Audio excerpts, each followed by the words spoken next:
Et à 8, on fixe 8 avant All Black, donc ça permet d'avoir des espaces sur la largeur du terrain pour les 3 quarts. On travaille au cœur, on essaie de fixer un départ. Voilà, c'est parti. C'est le défi dont on vous parlait tout à l'heure. Le ballon est écarté vers Boxis qui a allongé sur Marty. Oh, il a évité la montée de McAllister. Est-ce que le ballon est toujours français? Oui, s'il est gratté, il est là. Il y a beaucoup dans le fermé à jouer si du sautoir vient. Elissal a joué avec Josion au-dessus de Sivivatu pour son arrière McDonald. Limite en avant, peut-être. Et McDonald qui trouve la touche dans la moitié de terrain française. Ouais, Thierry. Oui. Je vais juste vous donner quelques nouvelles, des bonnes nouvelles de Serge Betsen. Ben voilà, on attendait ça. Qui a retrouvé ses esprits. Il est actuellement avec un médecin neurochirurgien. Voilà, qui a retrouvé ses esprits. Donc tout va bien pour Serge Betsen. Et ben voilà la bonne nouvelle qui nous soulage bien. Allez, on est dans la guerre des pieds en ce début de partie où chacun on veut d'abord jouer dans le camp adverse pour lancer des initiatives de jeu. Allez, Ibanez, il a entendu la combinaison, un ballon chippé, volé par les Blacks. Carter, attention, ces ballons-là sont dangereux avec McAllister qui a fait le crochet, qui va trouver du soutien avec Keller. On est à 5 mètres, 6 mètres de l'embut français. Regardez Collins. Ouais, bien pris Collins, il y a un avantage à venir. Après la charge de Sivivatu, Corso, Yalo, Ali Williams. Que dit Wayne Barnes? Est-ce qu'il y aura arbitrage vidéo? Ah, qu'elle fait mal cette balle perdue côté français. On le sait, face à des nations comme ça, il ne faut pas perdre les ballons. Pourquoi? Ils étaient défensifs, ils se retrouvent offensifs. On est à 10 mètres parce qu'on est en profondeur. Ça laisse beaucoup d'initiative pour le camp défensif qui devient attaquant. Et là derrière, est-ce qu'il aplatit avant d'avoir touché? Non, il y aura touche. Il y aura touche avant. Vous avez vu le pied droit d'Ali Williams qui est passé en touche. Mais en tout cas, on le sait. Nos ballons, il les faut. Il les faut. Alors il y aura touche ou alors l'arbitre va revenir à la pénalité puisqu'il y avait l'avantage. Oui, parce qu'il y avait l'avantage en cours, absolument Fabrice. Mais là, il n'y a aucun doute. L'essai ne sera pas validé par l'arbitre vidéo, monsieur Chris White, un autre Anglais. On va peut-être écouter Wayne Barnes avec son compatriote. Il parle de la touche. Line-up. Il n'y a pas essai, il y a une touche. Et Richard McCaw est en train de demander à l'arbitre la pénalité. Ouais, mais il a estimé qu'il y avait avantage, monsieur Barnes, sur ce ballon récupéré côté néo-zélandais. L'avantage avait profité. L'avantage a profité. Attention à cette remise en jeu là, il ne faut pas se tromper dans la combinaison. Oula, ça a joué en fond de touche. Il y a un bon lancer de Raphaël Ibanez. Mais il y avait Soyalo qui traînait.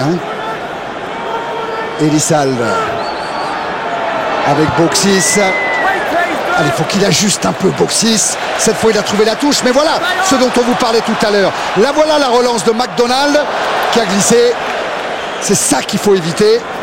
Keller, McCaw, Carter. Oh, il est rentré encore, McAllister. 2 fois qu'il trouve le rideau défensif. Il a servi Collins. Et c'est de McAllister. Il devait être dans le mouvement. Et oui, le milieu du terrain Black, qui n'est pas leur point fort au départ, puisqu'on le sait, on parle plus des autres joueurs que des centres. Et bien aujourd'hui, quand on a un McAllister, comme on vous a dit, qui est un deuxième ouvreur, ça veut dire que quoi? Il a l'intelligence de jeu, il a vu. Il vient à hauteur, il croise sa course, il prend l'intérieur Marty. Alors qu'en duo contre heure, on aurait pu voir dans la course qu'il allait rentrer. Et derrière, quand on a franchi le premier rideau, et bien voilà ce qu'il arrive dans le rugby moderne. On prend un essai derrière. Regardez Marty qui prend extérieur et qui regarde en fait. C'est par le regard qu'il se fait avoir. David Marty, au lieu de regarder McAllister, sa course rentrante, il a regardé Carter, numéro 10. Et derrière, McAllister en a profité pour un 1-2 imparable. Pas de doute, cet essai est bien valable. Inscrit par Luke McAllister, lui qui a grandi pas loin d'ici, à Manchester, en Angleterre, et qui viendra jouer pour le club de Philippe Saint-André à Sale la saison prochaine avec Chabal, par exemple. Ouais, vous voyez qu'à ce niveau, une erreur, vous la payez de suite ou un peu plus tard, mais en tout cas, on l'a évité tout à l'heure et on la prend maintenant. Transformation assurée. On revient sur la touche. On est d'accord, Thierry, c'était une touche française. Oui. On perd la balle. Il n'y a pas un essai, mais derrière on a une touche, on est quand même sous pression, on est devant notre ligne de but et juste l'action d'après, on prend l'essai. Mais vous savez, c'est cette touche rapidement jouée là-bas par Sylvie Vatou. On disait, et Bernard Laporte a insisté toute la semaine auprès de Boxis en disant dégage-moi dans les tribunes pour les empêcher de relancer. Allez, il faudra sortir les ballons loin et pas au ras de la ligne de touche parce que sinon effectivement il y aura des relances des deux ailiers, on l'a dit en début de partie. Mako qui était au point de chute. McDonald lui trouve la touche. Allez, c'est pas grave, c'est que 10-0.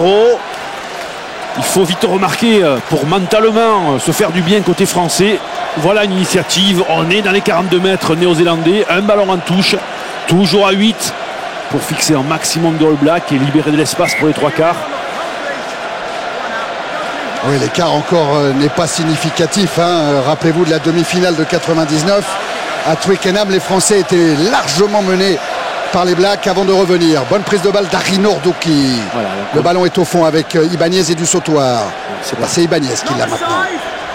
Et ce mot le pénétrant. Regardez le travail de Thion qui doit ouvrir l'espace. Il faut qu'il baisse les fesses pour mettre son poids sur l'adversaire plutôt que rester debout. Baisser les fesses, baisser les fesses. Le gros travail des Blacks pour contrer la progression française.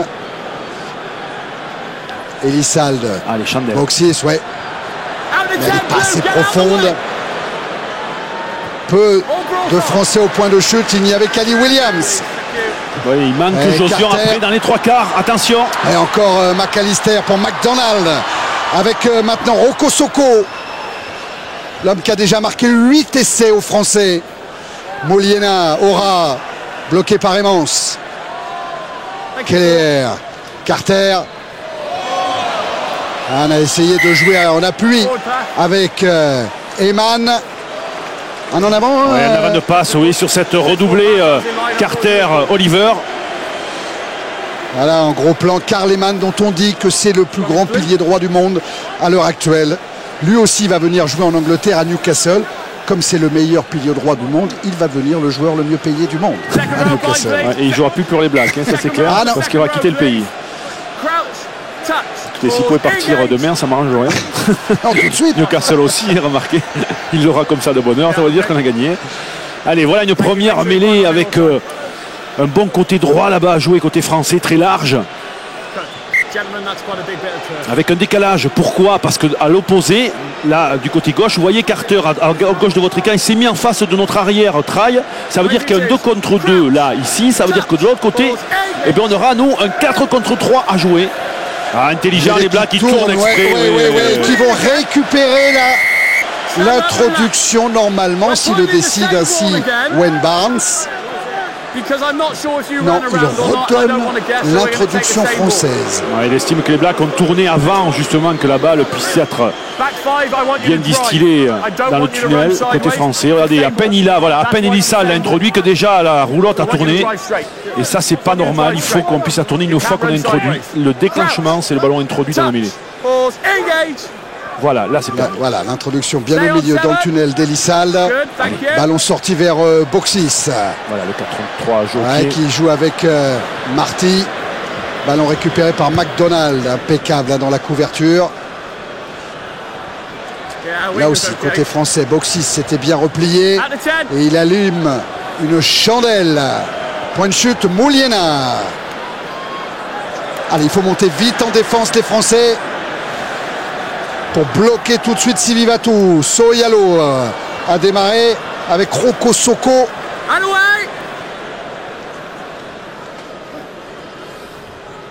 Et le jeu au pied de Carter. Toujours cette méthode All Black. Même si là, la touche ne sera pas trouvée. La relance de Claire. C'est profond. Dans les 22. Il peut jouer la touche directement. McDonald. Et il ne la trouve pas. Elle est la relance de Damien Traille. Il va les défier, mais il est un peu seul. Alors il joue par-dessus. Ils se gênent, les Blacks. Avec un en avant, l'avantage est laissé aux Français. C'est bien. Occupation du terrain, c'est vrai. Alors c'est peut-être pas joli à voir, parce que vous voyez pas des grandes passes, des grandes envolées, mais tactiquement, c'est parfait. C'est pas compliqué. Quand vous récupérez un ballon loin de votre base, enfin loin de l'embut adverse et près de chez vous, vous avez tout votre soutien devant, ça sert à rien de contre-attaquer, on vous attrape, il y a pénalité, et puis il vaut mieux occuper le terrain et faire avancer tout le monde. Et là, quand les deux All Blacks se gênent, dites-moi si je me trompe, Thierry, c'est la faute de Byron Kelleher. Il faut laisser le ballon à celui qui arrive. Voilà, celui qui avance. C'est un problème de communication avant tout, effectivement, et après on dit toujours que c'est celui qui avance qui a la priorité. Un départ d'Harry Nordoki. Aidé par Bonner. On a subi l'impact, et d'ailleurs on est à l'au-delà du ballon, voilà, côté Collins, voilà, bien vu monsieur Barnes, on va au-delà du ballon, on plonge avec le bras gauche, il nous l'a indiqué. Ah c'est bien, c'est bien. Vu le regard de Jean-Baptiste Elissade, tout de suite il a regardé où étaient les poteaux pour essayer de se situer, pour savoir s'il fallait prendre cette pénalité. Et bien sûr que Lionel Boxis va la tenter, vous revoyez la faute effectivement de Jerick Collins qui est allé au-delà du ballon. C'est lui le coupable. Et Lionel Boxis, ils se sont entendus hier lors de l'entraînement du capitaine ici, entre Elissade et Boxis. Bernard Laporte avait laissé le choix. Débrouillez-vous. Mais comme là, c'est Boxis qui sera le buteur numéro 1. C'est lui qui frappe là. Est-ce qu'elle va rentrer cette balle? Aïe, aïe, aïe, aïe, aïe. Il faut prendre les points, ils sont importants. Ils vont tous être importants. Vous avez vu sur nos écrans, de toute façon, aujourd'hui, avec l'Angleterre et l'Australie, question vite joué là-bas. Vite joué du côté de Sivivatu, avec l'arrivée de Moulina. On plaque, mais ils ont toujours le ballon disponible dans les bras. Ça leur permet d'enchaîner le jeu. Et toujours ce diable de Carter qui nous renvoie très loin. Lionel Boxis en couverture. Pourvu que ça ne soit pas une touche directe. Et non. Ah oui, mais alors là, elle ne sort pas du tout finalement. Elle va en ballon mort. Ce sera un renvoi au 22 pour la Nouvelle-Zélande. Oui, mais on est dans l'occupation du terrain. Oui. On pousse les Blacks, les All Blacks, les Néo-Zélandais dans leurs 22 mètres. Bien sûr qu'ils ne refassent pas le coup tout à l'heure de la vite la jouer. Surveillons les porteurs de balles. Et ils vont insister les Français, parce que Elissade disait il faudra être très croyant dans ce qu'on a décidé de faire, c'est-à-dire occuper le terrain. Même si on est mené au score, il faut continuer à suivre notre idée directrice. Oui, effectivement, c'est une stratégie. Il n'y a pas que dans l'entreprise, c'est pareil. On définit une stratégie, des objectifs, il faut y aller. Même dans les coups durs. Oui, même dans les coups durs. Allez, il va falloir le jouer. On se renvoie au 22. Dan Carter. Bonner va monter au ballon. Il a dévié. Les récupérations des Blacks. Oui, mais on ne récupère pas, nous, les ballons dans les airs. Non. Carter. Il l'a senti, Emmons. Il s'est replié. Oh, c'est bien. Oh oui, bien joué. C'est un super contrôle orienté de Jean-Michel Larquet. Il a allongé sa passe pour Traille. Par-dessus ou pas? C'est bien, c'est à nous. Ouais, mais non, il laisse jouer encore la relance de McDonald avec Sivivatu. Il a les pieds dans le terrain, il sort avec en dehors avec le ballon. Attendez, monsieur le juge de touche là. On n'a pas besoin de ça. Allez. Kelleher pour Carter. La percussion d'Ali Williams. On subit, ils avancent toujours à l'impact. On subit l'impact. McAllister. Toujours ce jeu au pied pour déplacer, pour bouger Damien Traille. Ouais, qui trouve une superbe touche parce que son angle était petit, Thierry. Oui, mais si vous regardez bien sur le ralenti, il a pris la balle sur la pointe, trajectoire mi-hauteur, avec un rebond qui va s'écraser et monter, glisser. Zac, voilà, et il le prend. C'est bien ce qu'il fait techniquement, McDonald, parce qu'il ne met pas les bras, il le prend sur le buste. Au pire, il n'y a pas en avance, il le prend sur la poitrine. S'il tend les bras, il peut faire en avant. C'est bien fait techniquement, de part et d'autre. Mais revoilà les Français dans les 22 de la Nouvelle-Zélande. Lancé Anton Oliver. Il faut marquer, Thierry, il faut marquer. C'est important. On domine territorialement. Pour le moment, on revient dans la partie au niveau du territoire, mais on ne marque pas. Du Sautoir est venu pour faire le nombre. Oui, mais il va être... Non, c'est le couloir qu'a demandé M. Barnes. 1 mètre entre les deux alignements. C'est parti, prise de balle d'Ali Williams. Avec ses 2 mètres 02. C'est bizarre qu'on ne mette pas un sauteur devant.